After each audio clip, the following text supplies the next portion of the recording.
నమస్తే, welcome to BRK news. నేను దేవిక.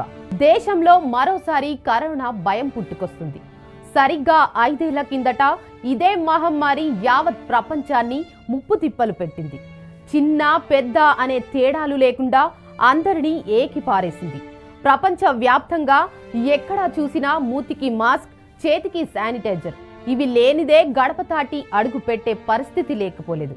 ఇక ఏది ఏమైనా కరోనాతో సహజీవనం చేయాల్సిందేనని ప్రపంచం ధైర్యం చేసి అరచితిలో ప్రాణాలను పెట్టుకొని బిక్కుబిక్కుమంటూ బతుకుతుంది.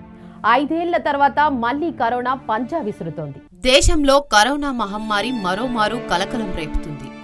దేశంలో కరోనా కేసులు పెరుగుతుండటం ఆందోళన కలిగిస్తోంది.